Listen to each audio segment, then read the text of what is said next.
So, you know what upsets me? How people act like Zidane was this natural talent who had it so easy, you know? They act like he came out of the womb wearing a Juventus shirt when really, he was already 25 when he first stepped foot in Italy. That's 8 seasons and 265 matches, but still, if you ask most football fans, they know nothing about it. If you're lucky, you'll get the same old story about how 1 year before his move to Turin, Kenny Dalglish had asked the owner of Blackburn to sign Zidane, only for him to reply, "Why do you want to sign Zidane when we have Team Sherwood?" And that's exactly where the problem lies. As one newspaper put it, though the world has now decided that he is unanimously great, Zidane was a hard code to decipher at first, as all one-of-a-kind footballers are. Zidane was weird. Forget the untrained eye, even the greatest talent scouts in the world could not see past what they claimed was a lanky, sluggish midfielder with no personality or grit. Even Arsene Wenger, the same man who spotted some French kids struggling in Italy and turned him into the deadliest striker the Premier League had ever seen, even he turned down Zidane when he was back at Monaco. In fact, for a long time, there were only a few people who seemed to truly realize the potential he had. You see, after France won the Euro 2000, most players just went about celebrating any way they could, but Zidane, the player of the tournament, the one who had carried them to glory, he drove down to Marseille because before he even went on holiday, he wanted to hug his mom. As a member of the French staff once said, Zidane is the superstar who could be your next-door neighbor. In fact, his quiet, withdrawn, almost timid personality was one of the things that made his talent so difficult to spot. While most all-time greats seem to be these larger-than-life personalities, Zidane just wanted a hug from his mom. But that wasn't the point. What I meant to tell you was that while he was down there, he got the news that a man named Robert Centenaire was in the hospital struggling for his life, and Zidane did not even think twice. He postponed his holiday and kept him company for what were the last few days of his life. But why was he so important to him? Well, back when Zidane was still Yazid, because believe it or not, he didn't like his first name when he was a kid, Centenaire was the first person to scout Yazid, and even if the best he could do was take him to a tiny local club, Septem de Vallon, it meant a lot to him. As he would say, "He did everything for me, he'd drive me to training, he would even give me money so that I could buy food on the weekends. He was like a father to me." And it was even thanks to Centenaire that Yazid met maybe the only man who would have an even bigger impact on his career. Monsieur Varro. Only about a year after the two met, Centenaire convinced Yazid to take part in a tournament organized by IS Khan, where schoolboys teamed up in hopes of getting scouted. But unfortunately for Yazid, he was benched. But just as it seemed he would not even get a chance to shine, the boy who was playing his position broke his wrist and was taken to the hospital, so Yazid took over his role and put down an immense performance, only there was no one there to watch him. The scout on duty that day was the famous Monsieur Varro, and unfortunately for Yazid, he had offered to drive the injured kid to a clinic, so he never saw him. In fact, it took 2 years and 3 months for the two to cross paths again, and how did that happen? Well, Monsieur Varro was in the region to watch a trial for an interleague tournament, but then the player he was supposed to watch was benched, so he wandered around the premises until he spotted none other than the father of the boy that he had driven to the hospital years earlier, so the two got to talking while watching the kids play, until one stood out so much to Varro that he asked, "Who is number 13? And the man told him, "That's the kid who replaced my son when you helped us. Don't you remember him? His name is Yazid." By the end of that match, even though Yazid was not even picked by the organizers of the trial, Monsieur Varro was convinced he had spotted the next French great. As he said, he had hands where his feet were supposed to be. Just imagine if they had never crossed paths again. Regardless, not authorized to bring players to the club, Monsieur Varro convinced one of the directors at Cannes to come down to watch the kid, and in Yazid's own words, "I remember that game. I wasn't too good. They played me all the way back in the fence, but I wanted to impress so badly, I risked everything. One time, I tried to pull off a sombrero in my own box, lost the ball, and pretty much gave a goal away. I don't know what they saw in me that day, but in the end, they still wanted me." In fact, the director who watched him that day, Jean-Claude Elinaud, wanted him at his club so bad that when his parents began insisting that they didn't want him living in an academy without proper parental figures around, he invited him to stay in the bedroom of his own son, who had just left for the military, pretty much raising him alongside his 2 other kids. And let me tell you, as quiet as he was, that would be no easy task because, as we all know by now, Yazid had a temper. If anyone ever dared mock his family or his origins in the ghetto, Yazid would not talk back, he would hit back. And indeed, it wasn't long before he was sent off for punching a player, but thankfully, again, he had someone by his side. As Jean-Claude told him, "This is the curse of the gifted player. You will have to learn to ignore their words, or you will spend the rest of your life on the sidelines watching others play. If you need to let off some steam, just scrub the locker rooms or something, I don't know." That last part was supposed to be just a bunch of empty words, but Yazid took them literally. The next day, after everyone left, they found him there with a bucket and a mop. As one of the coaches would say, Yazid was an example. He barely spoke, he always listened, and then he acted. However, Yazid was far from making it. When he got called up for the French under-17s, they even mixed up his name, addressing the latter to Cinquedri Zidane. That's how irrelevant he was back then. In fact, it would have probably taken him ages before he made it to the first team, had it not been for Monsieur Varro yet again. As the senior team manager would tell the story, "One day Varro came, asked me to come see this kid training in the pitch next to ours. I kept telling him that I was tired, that I needed to go home, that I'd see him another time, but he insisted so much that even though I didn't want to, I gave it a look, and for 25 minutes, I could not take my eyes off of him. I was mesmerized. As I stood there, a board member walked by and said, 'You're looking at that under-18, huh? He seems really good.' What he didn't realize was that Yazid was still only 16.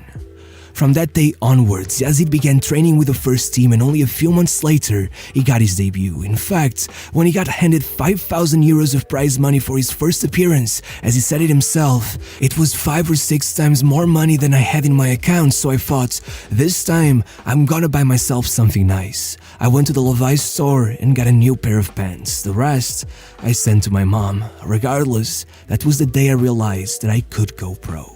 And so, even when the board came in his way and pretty much banned the coach from playing him, calling Yazid a dancer, claiming that a team who was fighting to stay up could not be putting the club's fate in the hands of some kid, even saying that they weren't spending a fortune on wages just for the more experienced players to stay on the bench, even then, Yazid didn't budge. Every day from then on, he stayed behind in training, practicing his touch against the wall, and after a season without playing a single minute, they finally recognized his dedication, caved in, and let him play. And as Ibrahimovic would go on to say, "When Zidane stepped onto the pitch, the 10 other guys suddenly got better. It is that simple, it was magic." And that was exactly what happened. That year, Yazid finally became Zidane, and not only did Cannes play the greatest league campaign in their history, but he was easily the protagonist. He even went as far as making sure that the only goal he scored, the first of his career, was named the goal of the year. A goal so impressive for a kid his age that the president of the club even gave him a red Renault Clio as a reward, since after all at that point, Zidane still didn't even have his own car. By the end, though it had been 44 years since Cannes had last managed to even place in the league's top 10, suddenly they were in 4th place and had qualified for the UEFA Cup.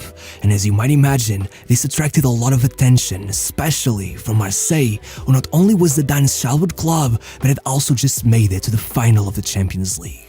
There was only one problem.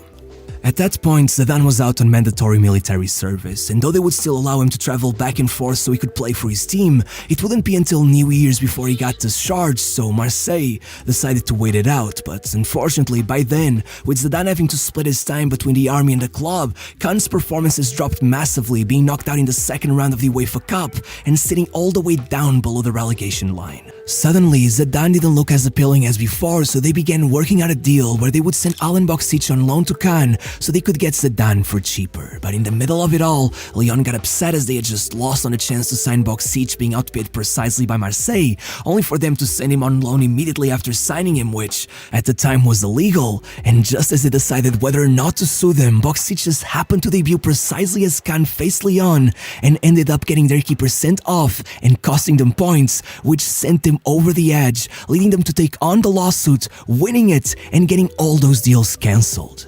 Meaning that by the end of the year, with Zidane struggling to get back in form, watching his own team get relegated and even picking up an injury, Marseille went back on their word and refused to sign him. Only a year after tasting glory for the first time, Zidane was back to being a nobody. But that's exactly when a miracle happened. With Cannes struggling financially, Bordeaux's entourage met with them in an attempt to poach two of their players, Jean-François Daniel and Eric Guéry, but once the meeting started, the Cannes representatives began naming all the players they were willing to let go of, and in the words of their manager Roland Courbis, once I heard the name Zidane, I began massacring the president's toes under the table. 5 minutes later, for a small check of 3 million francs, we left with Zizou in our basket. Obviously, joining newly promoted Bordeaux was not even close to what Zidane expected from that season. I mean, Marseille were months away from winning the Champions League, but first of all, at least he was still at the top tier, and secondly, well, waiting for him in that locker room were two guys who would conquer the world alongside him. I'm talking about Christophe Dugarry and Vicente Lizarazu. The moment those three began joining forces, Zidane hit a whole new level. As one of the coaches at the club said, when he arrived, we saw an introvert, a kid who doubted himself, but with every single one of us around him, his confidence grew every day. We gave him the self-belief he needed to reach his potential. And Zidane, he knew this too. As he would one day say, Bordeaux was precisely what I needed in that moment, not just in football terms, but in my life. There, one way or another, I became a man. And by the end of the season, he had done it again. Bordeaux were somehow fourth in the league and had qualified for the UEFA Cup. Even more impressive, after insisting all year that he was not an attacking midfielder but actually a facilitator, Zidane was Bordeaux's top scorer with 10 league goals. And the next year, though he would have his first moment of madness punching Desailly in the face midway through a match, then he scored past Oliver Kahn and led Bordeaux to revalidate their fourth place finish, meaning that by August, everyone had forgotten his mistake. Not only was Zidane handed the league's Young Player of the Year award, but he was called up to the French national team for the very first time, and he made sure to make it as memorable as possible. You see, back then, France had not even made it to the previous World Cup, which was especially concerning given that they were hosting the next one.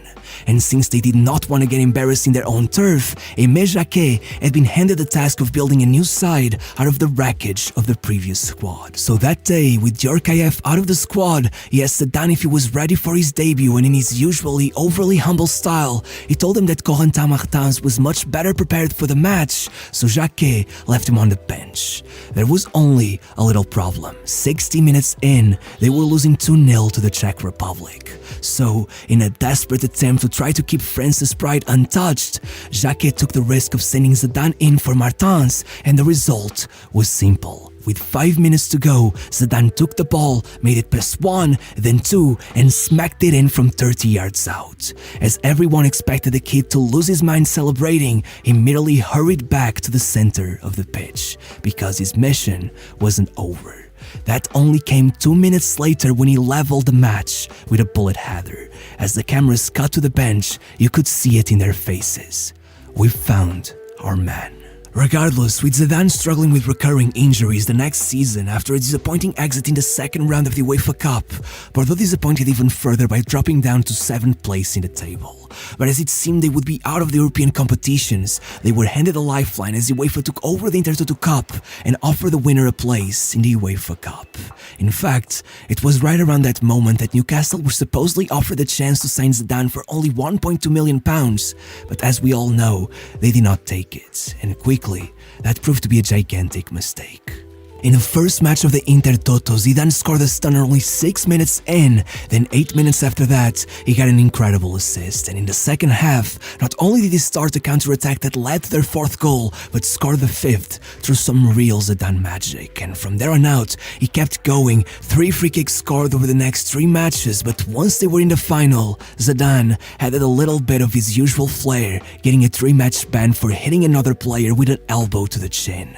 Thankfully, that didn't stop them from winning the whole thing, and ironically, it was right around that time that Cantona was also serving his ban for kung fu kicking a fan, and Zidane made sure to take advantage of his absence to completely cement his position as the new star of the French national team.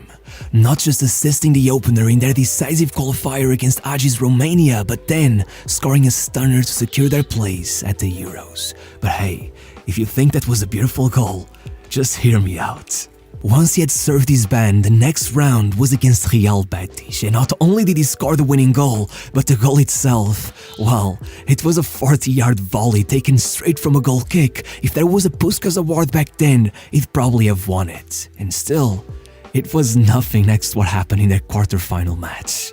So, look, that year, AC Milan somehow ended up in the UEFA Cup, which was especially impressive because they had been to the final of the Champions League in every single one of the previous 3 seasons, or, if you prefer, they had been in 5 out of the previous 7 finals. They were basically undefeatable. You could argue they were the scariest team since Di Stefano's Real Madrid, and to make things worse for Bordeaux, they lost the first leg 2-0. As one newspaper wrote, Bordeaux and the UEFA Cup were just a palate cleanser to be dispatched before AC Milan returned to the high table to swill champagne around their gums again. In fact, Di Stefano's Real Madrid 44 years earlier had been the last team to beat them by 3 goals or more in the Champions League. There was no hope that Bordeaux would make a comeback, but then, well, their players noticed that the Italians were far too relaxed during warm-up, so they went in with everything they had, and 14 minutes in, they were in front. Then, with every passing minute, it became more and more obvious that Zidane was the best player on the pitch, and by the hour mark, with a bit of help from the referee, he assisted Dugarry to tie the match. And only 6 minutes later, he nutmegged Desailly, then glided across the pitch and made the impossible possible. 3-0 for Bordeaux, with the entire world watching, and once Zidane assisted Dugarry yet again in the very next match, pretty much putting them in the final, I'm guessing Lady Luck was done with them, since from there on out, everything went wrong.